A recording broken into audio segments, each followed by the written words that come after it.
Well, it's certainly an honor to be recognized for this Leopold Conservation Award. Our ranch is a family operation located in Rush Valley, which is approximately 20 miles south and west of Tooele.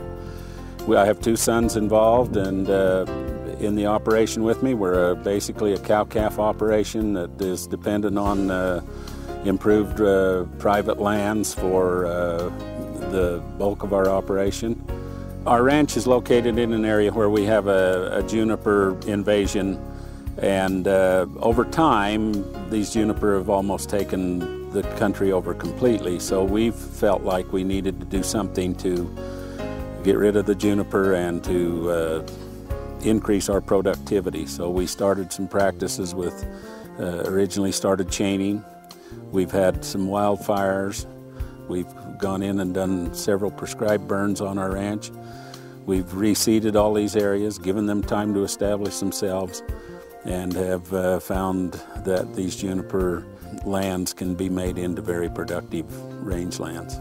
We want to be able to pass our operation down into future generations, and the only way that we can see we can do that is to be good stewards and not have the temptation of selling our land to for other uses.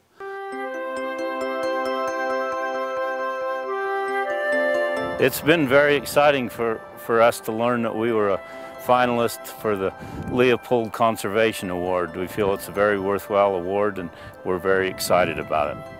My father started buying ranch property in the late 1940s near Park City, and we've continued to add property and ranches, and we now have a large range sheep operation with summer range in Park City and on the National Forest in Wasatch County, and then we run on the BLM in the West Desert in the winter.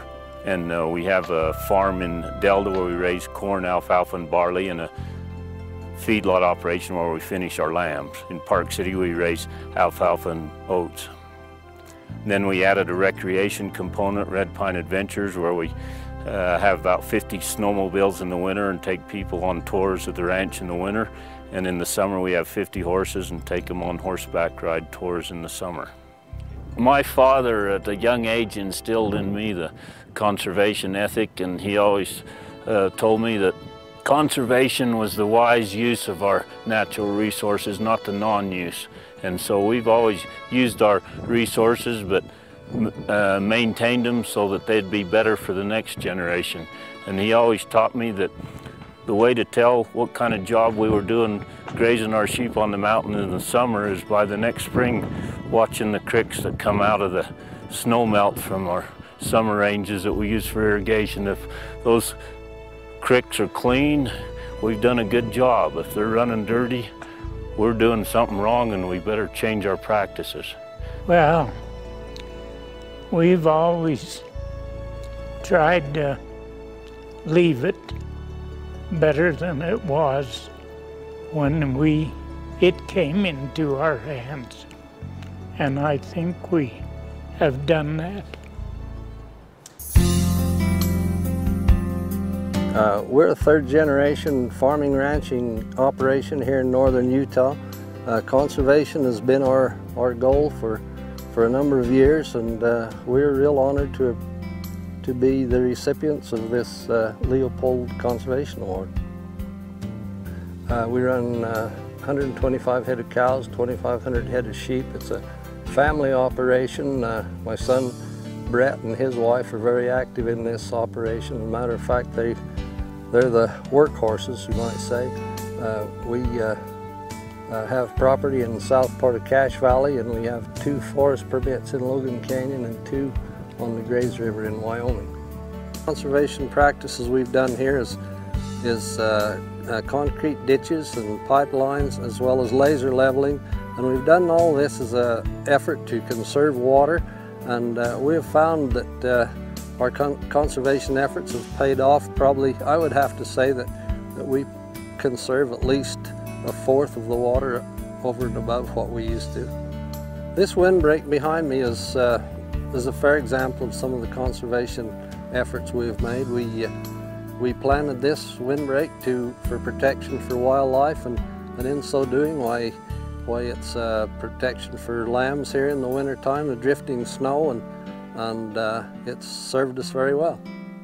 These lambs here, we've got these lambs on a fattening ration, and they've got their feed bunks in the other end of the field. This is kind of the way we like to finish our lambs off late in the fall. We'll use an alfalfa field like this that is we plan to replace. These lambs are in an atmosphere where they're clean and dry. They're free from mud and dust, and it's just an environmental friendly way to fatten lambs.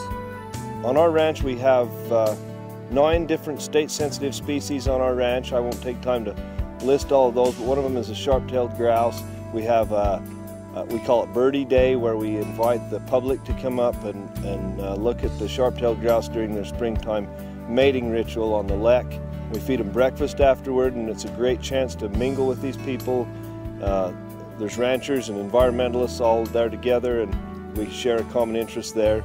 We have a winter supplemental feeding program going on with the deer and the moose. We supplement the deer with some high-protein block that they can utilize their natural forage as well. They've had their winter range severed by some high fencing and some highway work where they can't migrate to their traditional winter range. Farming and ranching to me is a business as well as a way of life. We have to be able to make money, of course, to stay in the business, but it's a way of life. It's a passion. It's the conservation part of it gets in your blood, and you want to take care of these things. I think 50 or 100 years from now, farming and ranching will be a real challenge in Utah and in the West. I think we're going to have to reach out to niche markets to find our way. It might not be just the sale of beef and lambs. It might be that we have agri-tours. It might be that we have a watchable wildlife situation on our ranches. I think as we find these things, we can definitely be able to find ways to keep agriculture and farming and ranching profitable and enticing business and way of life for our kids in the future.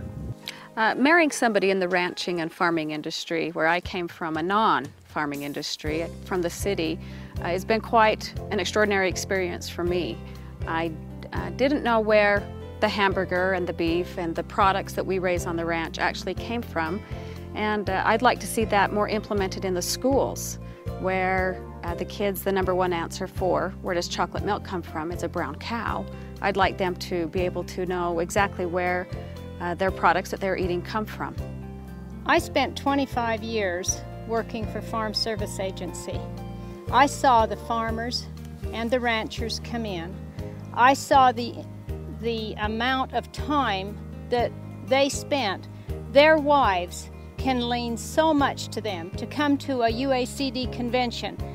If the wife will come, it brings the husband with her. Getting involved in the UACD Auxiliary and the Farm Bureau's Auxiliary, in the Cattlemen's Auxiliary, the Wool Growers Auxiliary, these are places that women can shine. We can bring new programs in that explain different aspects that many times our husbands won't even think about. Education, ag in the classroom. These are places that we can all work together and bring out the important parts of agriculture for women. I feel like this Leopold Award has helped us to understand more about conservation than probably we did even 2 weeks ago.